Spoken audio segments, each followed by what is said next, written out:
Eu saúdo a todos que me ouvem com a paz do Senhor Jesus Cristo. Quero compartilhar com você, meu amigo, minha amiga, irmão em Cristo, todos que estão me ouvindo, a palavra do Senhor Jesus Cristo. E Deus propôs ao meu coração de trazer para todos vocês uma pergunta que muito se faz. Quando serei bem-sucedido? Quando terei plena prosperidade?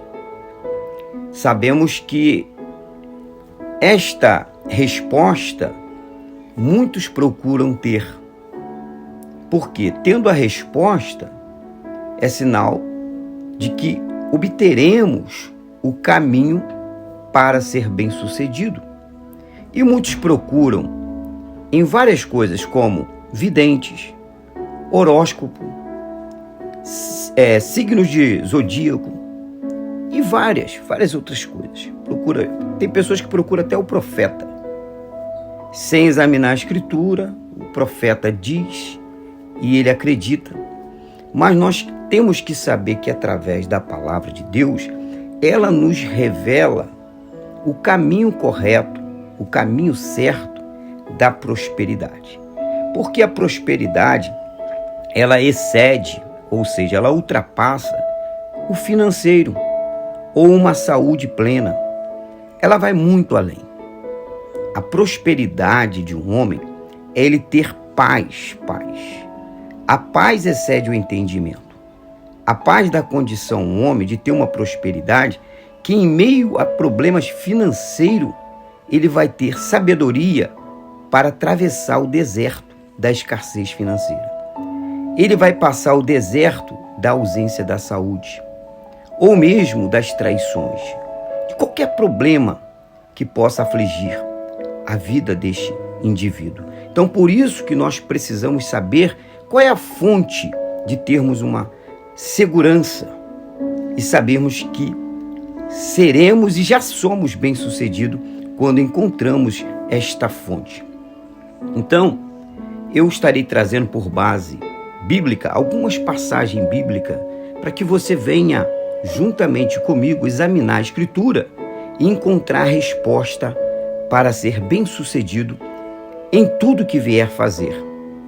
Em tudo. Então, nós vemos que há um conselho em Deuteronômio, há um conselho da parte de Deus, da onde decorre as bênçãos. Da onde decorre as bênçãos? E quem dá esse conselho? É o próprio Deus. Olha o que o Senhor diz. E essa passagem bíblica está no capítulo 7, se você quiser examinar aí. A partir do versículo 12, nós faremos menção até o versículo 15. Será, pois, que se ouvindo estes juízos, os guardares e cumprires, o Senhor teu Deus te guardará a aliança e a misericórdia prometida sob juramento a teus pais. Ele te amará, te abençoará e te fará multiplicar. Também abençoará os teus filhos e o fruto da tua terra, e o teu cereal, o teu vinho, o teu azeite, e as crias das tuas vacas e das tuas ovelhas, na terra que sob juramento a teus pais prometeu dar-te. Bendito serás mais do que todos os povos. Não haverá entre ti nem homem nem mulher estéril, nem entre os teus animais. O Senhor afastará de ti toda enfermidade. Sobre ti não porá nenhuma doença maligna dos egípcios, que bem sabes, antes a porá sobre todos os que te odeiam. Esse te odeiam aqui é que odeiam a palavra de Deus. Se você está na palavra de Deus, você acaba também sendo odiado. O inimigo é quem mais odeia o homem, porque ele veio para matar, roubar e destruir. Mas sabemos que se você está habitando na palavra, você tem uma proteção completa. E isto é decorrente da obediência. Esse texto a qual nós acabamos de ler, Deus fala que a bênção está atrelada a obediência. Porque ele fala, se guardares e cumprires. Então há uma ordenança para receber a bênção. Há um caminho que eu e você, que todo homem deve decorrer da sua vida, percorrer esse caminho. Esse caminho é o caminho da obediência a Deus. Quando nós caminhamos na obediência a Deus, o que acontece? Nós somos protegidos por Ele. Ele estabelece um pacto conosco. As bênçãos dele ficam atreladas a nós. E nós somos o quê? Abençoados. No próprio Deuteronômio está escrito que as bênçãos correrão atrás de nós. Não vai precisar ter esforço de você correr atrás da bênção. A bênção vai te procurar.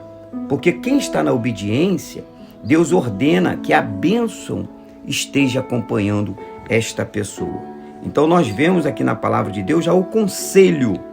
Nós já extraímos aqui o conhecimento que se nós obedecermos a palavra do Senhor, nós então alcançaremos as bênçãos do Senhor. E nós vemos na palavra do Senhor também, aonde Moisés, ele ficou preocupado como libertar o povo depois que Deus deu uma ordem a ele para ele ir. Então disse Moisés ao Senhor, isso está escrito em Êxodo capítulo 4, nós estaremos fazendo também menção dessa passagem, porque muitas vezes você diz assim, eu não sou capaz de alcançar as bênçãos, eu não tenho capacidade. E quem disse que Deus procura alguém capacitado? Deus procura aquele que o coração está alinhado com o coração dele. Quando o seu coração propõe em buscar a Deus, não se preocupa com as suas habilidades, com as suas condições, como que você age, como você é, o grau de estudo. Isto tudo não se leva em consideração, porque Deus, Ele é quem capacita e Ele abençoa quem Ele quer. Então Moisés ficou preocupado e ele diz assim, Senhor, eu nunca fui eloquente, nem outrora, nem depois que falaste ao teu servo. Ele está dizendo assim, nem antes de ouvir o Senhor falar comigo e nem agora. Percebo que não sou eloquente. Ele vai falando mais. Pois sou pesado de boca e pesado de língua. Então, muitas vezes você fala assim, eu não tenho capacidade, não tenho faculdade, não tenho grande estudo, não sou formado. E aí você fala assim, não sei falar bem, não tenho um bom emprego. E aí isso tudo você fica pensando, eu não sou capaz. Mas se você se coloca na vontade de Deus, não abre mão da presença de Deus, Deus, Ele faz o extraordinário. Aí Deus repreende a Moisés. Olha como que Deus repreendeu a Moisés por esta fala. Aí ele fala assim, respondeu-lhe o Senhor, quem fez a boca do homem? Ou quem faz o mudo, ou o surdo, ou o que vê, ou o cego? Não sou eu o Senhor?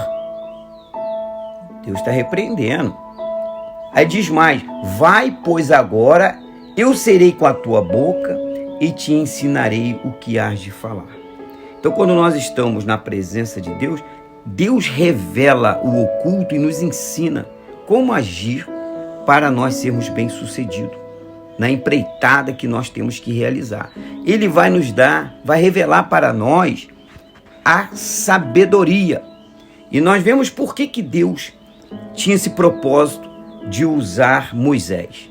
Porque Deus havia escutado o clamor do povo. O povo estava aprisionado, eram escravos. Então Deus, ouvindo o clamor, o gemido do povo que estava ali escravizado, Deus então entrou em providência e levantou Moisés, para Moisés ser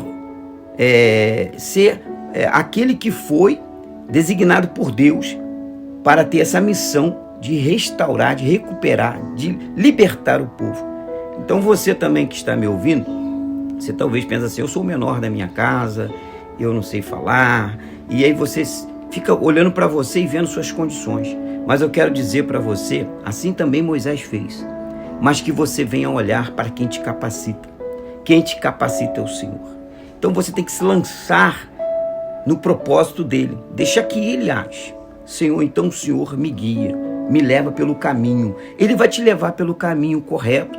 Ele vai trazer luz para os seus passos e vai dar direção. Ele vai enviar pessoas para estar com você, que vai te ajudar, e você vai dizer, poxa, como isso está acontecendo? É porque você está na vontade de Deus, na presença de Deus. Então nós temos aqui na palavra de Deus muitas passagens bíblicas que traz a revelação de como nós recebermos a bênção do Senhor. Mas você tem que desejar a presença de Deus. Você vê que o rei Davi, quando então ele vai começar o seu reino, e o que ele faz primeiro? Ele então deseja buscar a arca. A arca representa a presença de Deus. Então você, como rei Davi, como Moisés também, que quando ele foi na missão, ele pediu que a presença do Senhor estivesse com ele. Agora o rei Davi também pede a presença de Deus. E ele então vai em busca desta arca. Nós sabemos que a arca, na época de Samuel, esta arca, depois que ela veio da terra dos filisteus, ela foi colocada logo depois na casa de Abinadab. E ela ficou ali, diz o texto bíblico em 1 Samuel capítulo 7, ficou ali na época de Samuel 20 anos. Sucedeu que, desde aquele dia, a arca ficou em Kiriat Jearim, e tantos dias se passaram que chegaram a 20 anos. E toda a casa de Israel dirigia lamentações ao Senhor. Então, quando Samuel ficou ali na frente como juiz, como a autoridade maior de Israel, nós vemos que a arca ficou na casa de Eleazar. Ele ficou ali, aquela arca ficou um tempo ali na casa de Abinadab e na casa de Eleazar, que digo porque era o seu filho que foi consagrado para poder tomar conta, cuidar. Os seus filhos foram consagrados para isso. Mas nós vemos que Saul reina, e tudo indica pela palavra de Deus que Saul reinou de 30 a 40 anos e a arca permanece lá. Saul não desejou buscar a arca. E quando Davi assume, ele então tem esse desejo, eu tenho que trazer a presença de Deus para o centro de Israel. A nós também é a mesma coisa, eu tenho que trazer a presença de Deus para dentro de mim, para o centro da minha vida. Aí o que disse Davi em 1 Crônicas capítulo 13? Pelo que Davi não trouxe a arca para si, para a cidade de Davi, mas a fez levar à casa de Obed-edom, o geteu. Davi, quando ele vai buscar a arca, todos sabem, e se você não sabe, vou passar para você em rápidas palavras, que a arca, quando saiu da primeira vez que Davi foi buscar da casa de Abinadab, ele não consultou e ele imitou os filisteus. O problema é a gente querer as nossas bênçãos imitando o mundo. Ele imitou os filisteus, colocou sobre um carro. E o que aconteceu? Ali aconteceu que este carro, ele tendo na estrada uma situação de um buraco, alguma coisa assim, esse carro foi tombar e ele tentou segurar a arca e ele morreu. E Davi lamentou muito, Davi ficou muito triste. E ele viu que ele tinha errado, os sacerdotes haviam errado. E vemos uma coisa interessante, a arca estava na casa do sacerdote. E passou-se 20 anos, na época de Samuel ali, mais 30, 35 anos na época de Saul, vamos dizer 50, 55 anos, e nós não vemos narrado na palavra de Deus que a casa de Abinadab foi abençoada. Por quê? Porque às vezes a presença de Deus está dentro da casa, mas não estão valorizando a presença de Deus. Valorizar a presença de Deus foi o que nós lemos em Deuteronômio, no capítulo 7, versículo 12 a 15. Quando que eu valorizo a presença de Deus? Quando eu obedeço a Deus. quando eu temo a Deus, quando eu guardo os princípios. Dizer que tem a presença de Deus, mas nós não termos obediência, passará muitos anos e nós não seremos abençoados. Isto é claro nesta mensagem. É claro aqui, quando nós lemos, que além deles não serem abençoados, e por quê? Porque havia negligências. Eles não sabiam nem como conduzir a arca. E nós sabemos que a palavra de Deus já tinha os ensinamentos através de Moisés. Deus revelou como deveria essa arca ser transportada. Teria que ser no ombro dos sacerdotes, em 2 varas que atravessava nas argolas da arca. Mas eles não fizeram assim.